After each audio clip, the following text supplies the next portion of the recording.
పల్నాడు జిల్లా కోటప్పకొండలో మహాశివరాత్రి వేడుకలు వైభవంగా జరుగుతున్నాయి. ఉమ్మడి గుంటూరు జిల్లాతో పాటు పరిసర ప్రాంతాల నుంచి భక్తులు పెద్ద ఎత్తున కొండకు చేరుకుంటున్నారు. కోటప్పకొండలో మహాశివరాత్రి సందర్భంగా జరిగే ప్రబల ఉత్సవం రాష్ట్ర వ్యాప్తంగా ప్రసిద్ధిగాంచింది. త్రికోటేశ్వర స్వామిని ప్రసన్నం చేసుకోవాలనే భక్తిభావంతో గ్రామాలుగా భక్తులు అద్భుతంగా అలంకరించిన భారీ ప్రభలను ఊరేగింపుగా తీసుకొచ్చి కొండపైకి చేరుకుంటారు.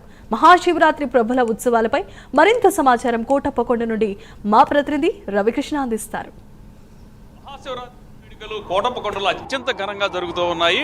ప్రెజెంట్ అయితే మాత్రం అక్కడ ఇప్పుడున్న సిచ్యువేషన్ కనుక చూసుకున్నట్లయితే మాత్రం వివిధ కలర్స్తో ఉన్నటువంటి విద్యుత్ దీపాలంకరణతో అక్కడ దేదీప్యమానంగా కూడా ఆలయము అయితే మాత్రం కనపడుతున్నటువంటి పరిస్థితి అయితే ఉంది. ప్రధానంగా కూడా ఉదయం నుంచి పెద్ద ఎత్తున భక్తులైతే ఇక్కడికి రావడం జరిగింది. మరికొద్ది సేపట్లోనే ఏదైతే జాగార కార్యక్రమం ఉంటుందో అది స్టార్ట్ అవుతూ ఉంటుంది. ఇక్కడ ప్రధానంగా కోటప్పకొండకు సంబంధించి చాలా విశిష్టమైనటువంటి చారిత్రకమైనటువంటి అంశాలు అయితే ఉన్నాయని చెప్పుకోవచ్చు. ఇక్కడ ప్రధానంగా కూడా కాకులు ఉండవు అని చెప్తూ ఉంటారు. కాకులు ఉండవు ఈ కొండ మీద అని చెప్పడానికి ప్రధాన కారణం ఏంటంటే స్వామి ఎప్పుడైతే దక్షిణయజ్ఞం చేసిన తర్వాత స్వామి ఉగ్రరూపం దాల్చి ఇక్కడ ఉన్నటువంటి 3 కొండల్లో త్రికోటేశ్వర స్వామిగా అయిన తర్వాత ఇక్కడ రుద్రకొండ మీద ఆయన యజ్ఞం చేస్తున్నటువంటి పరిస్థితుల్లో తపస్సు చేసుకుంటున్నటువంటి పరిస్థితుల్లో ప్రతిరోజు కూడా పాలు తీసుకెళ్లి నైవేద్యంగా ఇచ్చేటువంటి పరిస్థితి. ఆమె ఒకసారి పాలు తీసుకొని వెళుతూ ఉన్నటువంటి సందర్భంలో కాకులు ఆ కొండని అయితే మాత్రం పాలు తీసుకెళ్తున్నటువంటి కొండనైతే కొట్టడంతో ఆమెకు అయితే మాత్రం ఆ కాకులను ఈ కొండ మీద కాకులు ఉండకూడదు అని ఆమె అయితే శపించింది.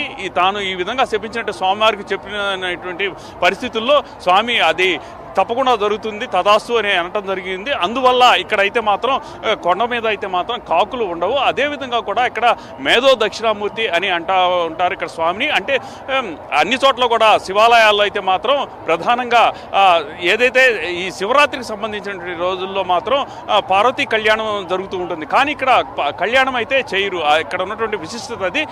ఇక్కడ రాష్ట్ర వ్యాప్తంగా కూడా ఇది రాష్ట్ర పండుగగా కూడా ప్రకటించినప్పటికీ కూడా ఇక్కడ కళ్యాణం చేయరు. కళ్యాణం చేయడానికి ప్రధాన కారణం ఏంటంటే ఇక్కడ ఆయన తపస్సు చేసుకుంటున్నటువంటి తరుణంలో ఆయన్ని మేధో దక్షిణామూర్తి అంటారు. మేధో దక్షిణామూర్తికి బ్రహ్మచారిగా ఉంటారు కాబట్టి ఇక్కడైతే మాత్రం ఆయనకి కళ్యాణం చేయరు అనేటువంటి ఒక చారిత్రక ఇతిహాసం అయితే ఉన్నటువంటి పరిస్థితి అయితే కనపడింది. ప్రధానంగా ఇక్కడ మనం అబ్జర్వ్ చేసినట్లయితే మాత్రం ఉదయం నుంచి పెద్ద ఎత్తున భక్తులైతే తరలి రావడం జరిగింది. వచ్చినటువంటి భక్తులకు ఎటువంటి అసౌకర్యం కలగకుండా ప్రధానంగా ఇక్కడ ఏదైతే ఈ భక్తులు ఎవరైతే ఉన్నారో ఆ భక్తులకు మాత్రం అన్ని రకాలుగా కూడా వాళ్ళకి సేవలు అందిస్తున్నటువంటి కూడా కనబడుతున్నటువంటి పరిస్థితి. మరికొద్ది సేపట్లోనే ఈ జాగార కార్యక్రమం ప్రారంభమవుతున్నటువంటి తరుణం. దీంతో భక్తులైతే మాత్రం పెద్ద ఎత్తున కొండకు రావడం, కొండ నుంచి కూడా దిగునున్నటువంటి ప్రభలు ఏవైతే ఉన్నాయో ఆ ప్రభల దగ్గరికి చేరుకుంటూ ఉన్నారో ఆ ప్రభల దగ్గరికి చేరుకొని అక్కడ ఉండేటువంటి ఏవైతే సాంస్కృతిక కార్యక్రమాలు ఉంటాయో ఆ సాంస్కృతిక కార్యక్రమాలను చూస్తూ ఈ విధంగా కూడా వాళ్ళ జాగారం చేసుకునేటువంటి